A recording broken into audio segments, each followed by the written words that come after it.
नमस्कार, आप देख रहे हैं दोपहर दमदार। मैं हूं सिकता देव। खबरों की शुरुआत करते हैं दिल्ली धमाकों से जुड़ी बड़े खुलासों से। अगले आधे घंटे तक हम आपको दिल्ली धमाके और देश में फैले आतंकी मॉड्यूल पर हुए बड़े खुलासे पहुंचाएंगे, लेकिन उससे पहले आपको बता दें कि अभी इस मामले में आतंकियों की कौन सी साजिश का पर्दाफाश हुआ है।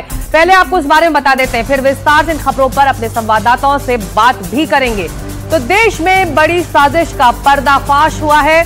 डॉक्टर मुजम्मिल के घर 50 विस्फोटक की बोरियां बरामद हुई हैं। डॉक्टर उमर की आतंकी साजिश डिकोड भी हो गई है। हरियाणा के नूंह में पुलिस की छापेमारी जारी है। उधर सोना में 2 लोगों को हिरासत में लिया गया है। अल फलाह यूनिवर्सिटी पर शिकंजा भी कसता जा रहा है। देश में केमिकल अटैक की साजिश थी। 6 संदिग्धों से एनआईए की पूछताछ जारी है। एनडीटीवी के हाथ डॉक्टर आदिल के चार्ट लगे हैं और जो जम्मू कश्मीर टाइम्स पर भी शिकंजा इस बीच कसा है। संदिग्ध आतंकी जसीर वानी का जैश का कनेक्शन भी सामने आ रहा है। डॉक्टर्स की छोटी छोटी टीम बनाती थी डॉक्टर शाहीन। तो ये डॉक्टर शाहीन किस तरह से काम करती थी, इसका भी पर्दाफाश हुआ है। उधर अस्पतालों को हमास की तर्ज पर ठिकाने बनाने का प्लान भी किया जा रहा है। लेकिन पहले इस वक्त की बड़ी ब्रेकिंग पर चलते हैं। सबसे पहले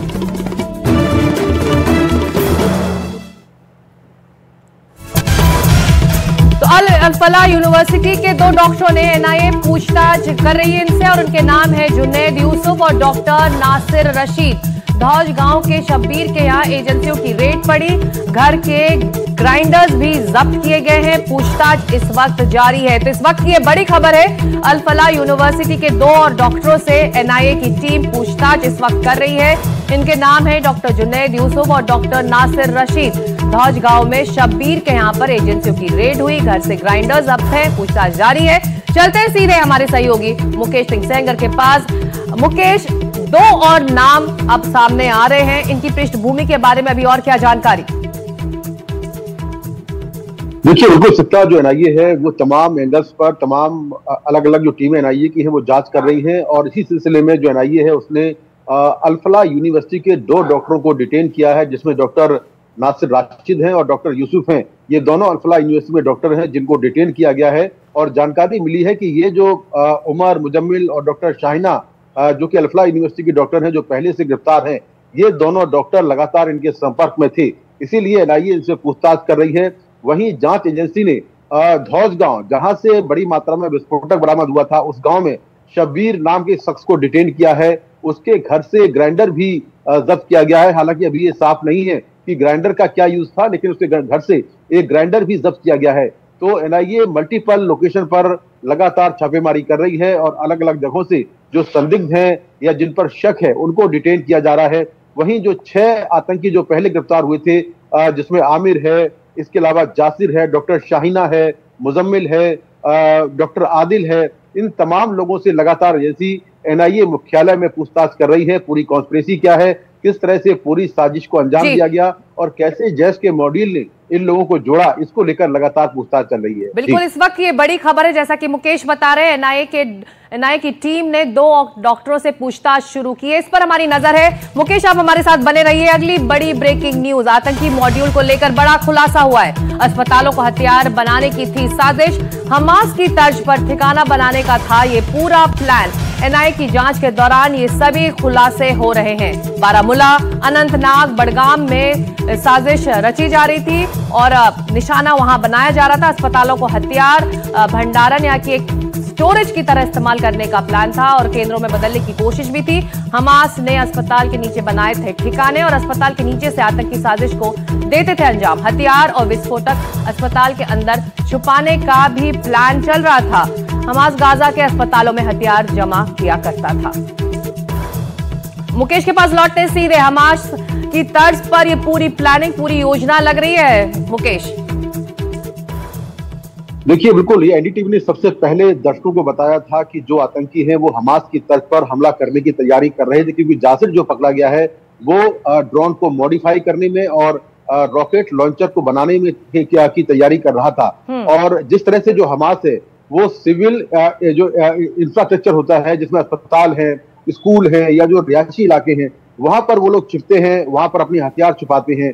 तो उसी तर्ज पर ये जो आतंकी संगठन है ये भी कश्मीर के अस्पतालों में हथियार छिपाने की कोशिश कर रहा था। एक AK-47 असॉल्ट राइफल अनंतनाग से डॉक्टर आदिल के लॉकर से बरामद हुई और ये भी जानकारी मिली है कि कुछ और अस्पतालों में जो कि कश्मीर के हैं, जिसमें बारामूला है, बलगाम है या जो दूसरे इलाके हैं, वहां पर जो अस्पताल है वहां पर ये लोग वेपन्स छिपाने की कोशिश में लगे हुए थे। इस तरह की जानकारी एजेंसियों को मिली है। तो हमास जिस तर्ज पर गाजा में करता है कि वो अस्पताल हो या स्कूल्स हो, उनको जो है शील्ड बनाता है, इसी तरह ये जो आतंकी हैं ये भी ऐसे जगहों को शील्ड बनाने की कोशिश कर रहे थे जहां पर किसी को शक न जाए और अगर कोई हमला हो, कोई पकड़ने आए तो उसका विरोध किया जाए।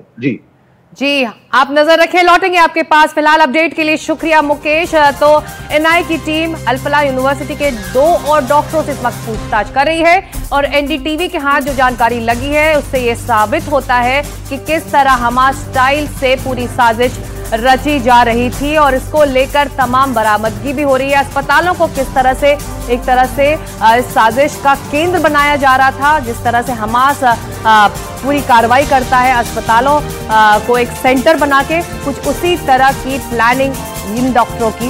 और आतंकी डॉक्टर उमर पर बड़ी खबर इस वक्त आ रही है। कट्टरपंथी विचारधारा को देता था ये बढ़ावा। कट्टरपंथी विचारधारा वाले वीडियो भी वो शेयर करता था। उमर ने पिछले कुछ महीने से कई वीडियो बनाए थे। गिरफ्तार संदिग्ध के पास से 12 ऐसे वीडियो भी बरामद हुए हैं। लोगों की हत्या और धमाके के लिए वो उकसाता था। मुस्लिम युवकों का ब्रेन वॉश करने के लिए वो वीडियो बनाता था और वीडियो को ग्रुप पर शेयर भी करता था। तो आतंकी डॉक्टर उमर पर बड़े खुलासे, कट्टरपंथी विचारधारा का था ये। इसे बढ़ावा देने के लिए वो लगातार वीडियो भी बनाता था, ग्रुप्स पर शेयर करता था। मुस्लिम युवकों को ब्रेन वॉश करने की बात भी सामने आ रही है। लोगों की हत्या और धमाके के लिए वो इन वीडियो के जरिए उकसाता भी था। और गिरफ्तार संदिग्ध के पास से 12 ऐसे वीडियो बरामद हुए हैं। ये एक्सक्लूसिव जानकारी है। चलते हैं सीधे हमारी सहयोगी तेजश्री के पास। तेजश्री, ऐसे वीडियोस NDTV को हाथ लगे हैं जिससे ये साबित होता है डॉक्टर उमर किस तरह से ब्रेन वॉश कर लोगों को उकसाने के लिए, साजिश रचने के लिए तमाम वीडियोस बना रहा था। ये बिल्कुल हमने देखा कि किस तरह से एक वीडियो जो पूरा 1 मिनट 17 सेकंड का था, उसमें उसने किस तरह से सुसाइड बॉम्ब को बहुत ही नॉर्मलाइज तरीके से पेश किया और इसी तरह से वो तमाम वीडियो भी बनाता था। और जाहिर सी बात है कि स्क्रिप्ट अपने मन में ही लिख चुका था पहले ही वो, और जिस तरह से अब वीडियो बनाने की बात सामने आ रही है वो भी काफी चौंकाने वाली है, क्योंकि इसी तरह से वो तमाम खास तौर पर युवाओं को टारगेट करते हुए ब्रेन वॉश करता था। और हमने देखा कि किस तरह से केवल एक डॉक्टर इसमें शामिल नहीं थे, कई सारे डॉक्टर्स इस पूरे रैकेट में शामिल थे, इस पूरे आतंकवाद से जुड़े हुए संगठन में शामिल थे। और इसीलिए एक के बाद एक गिरफ्तारियां भी होती जा रही है। महत्वपूर्ण ये बात है कि ये वीडियो बनाकर सर्कुलेट किस तरह से करता था, क्योंकि हमने देखा है कि इनके हैंडलर्स जैश ए मोहम्मद हैं और इनके हैंडलर्स केवल भारत में ही नहीं मौजूद है बल्कि इसके कनेक्शन तुर्की, अफगानिस्तान और पाकिस्तान से भी पाए गए हैं। तो कहीं ना कहीं यही संदेश है कि ये किसके इशारों पर ये सारी चीजें करता था, ये सबसे बड़ा सवाल है। और दूसरी सबसे बड़ा सवाल ये कि अपने नेक्सस को ये बढ़ाना चाहता था और इसी तरह से बढ़ाने की वीडियोस का इस्तेमाल करता था। और इसी बात को ध्यान में रखते हुए वो तमाम लोगों के साथ ग्रुप्स भी बनाता था। हमने देखा कि किस तरह से व्हाट्सएप, टेलीग्राम और तमाम तरह के ग्रुप्स बनाए गए ताकि ज्यादा से ज्यादा लोगों को ग्रुप के बारे में मैं पूछना चाह रही थी। तेजश्री, किस तरह के ग्रुप्स में लोगों को वो शामिल करता था, कौन कौन से लोग थे, इस बारे में कोई जानकारी जो उस ग्रुप का हिस्सा थे जिसमें वो वीडियोस ये शेयर करता था? जी बिल्कुल, देखिए ज्यादातर इसमें ऐसे ही लोग होते थे जो उस संगठन से जुड़े हुए हो या फिर उन्हें लगता था कि ये सॉफ्ट टारगेट हो। यदि वो सॉफ्ट टारगेट है तो पहले उनसे बातचीत करते थे ये लोग और उसके बाद उन्हें अपने गिरोह में, अपने गैंग में शामिल करते थे और उसके बाद उनसे भी यही सारी चीजें करवाने के लिए उनका ब्रेन वॉश किया करते थे। तो जो सॉफ्ट टारगेट थे, जो युवा थे, उनको टारगेट करते थे, स्पेशली तो डॉक्टर्स थे, क्योंकि हमने देखा है कि इस पूरे घटनाक्रम में व्हाइट कॉलर टेरर मॉड्यूल ये सबसे महत्वपूर्ण एक टर्म निकलकर सामने आया है।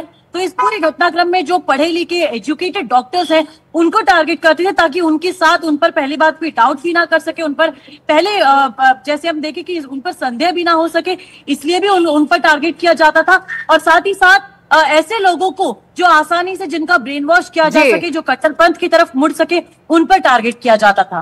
तो आप कह रही कि जो ऐसे ग्रुप्स थे, जो सॉफ्ट टारगेट्स थे, उनको इस तरह के उकसाने वाले वीडियोस वो शेयर करता था ताकि उनका वो ब्रेन वॉश कर सके। हम लौटेंगे आपके पास तेजश्री। इस बीच खबर आ रही है, अल-फलाह पहुंची है हरियाणा पुलिस की एक टीम। अल-फलाह यूनिवर्सिटी में पुलिस का सर्च ऑपरेशन जारी है। तो एक तरह से जो एपिसेंटर है इस पूरे साजिश का, अल-फलाह पहुंची है हरियाणा पुलिस की टीम और इस यूनिवर्सिटी में पुलिस का सर्च ऑपरेशन इस वक्त जारी है।